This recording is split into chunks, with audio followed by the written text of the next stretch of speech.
קמתם ארוחה במסעדה, מלצרית מגישה חשבון, אנחנו אומרים לה לא צריך, אנחנו יודעים לבד לפי הסך הכל שהחשבון תקין, קחי את האשראי, תוסיפי לעצמך 15 אחוז טיפ, פנקי את עצמך במשהו יפה, עלינו.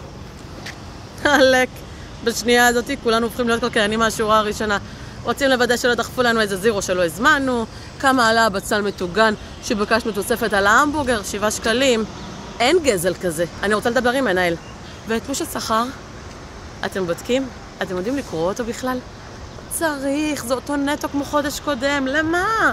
זה ארגון מסודר, הם יודעים מה הם עושים, הכל בסדר. חשבת השכר חברה שלי, היא לא תטעה, אולי לכולם, לא לי. חברים, עצרו הכל.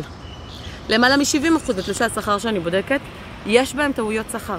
חלקם שיטת מצליח של המעסיקים, וחלקם, אין מה לעשות, טעויות אנוש. גם חשבת השכר, חברה ככל שתהיה, טועה. מה אני מציעה לכם? א', תעקבו אחריי. מבטיחה לתת לכם ים טיפים שיעזרו לכם לקרוא ולהבין את תלוש המשכורת שלכם. ב', אם אתם כבר חושבים שיש לכם טעות בתלוש המשכורת, אל תעשו לפנות אליי. תנו לי לעזור לכם, למצות את הזכויות שלכם, להבין מה טעות ומה חסר, לפנות למעסיק בשמכם ולדאוג שכל הליקויים האלה יתוקנו. מי אני? מלודי. בודקת שכר מוסמכת מטעם משרד התמ"ת, עם ניסיון של למעלה מ-20 שנים בעולמות של שכר וניהול מחלקות שכר. תפנו אליי, אני כאן בשבילכם.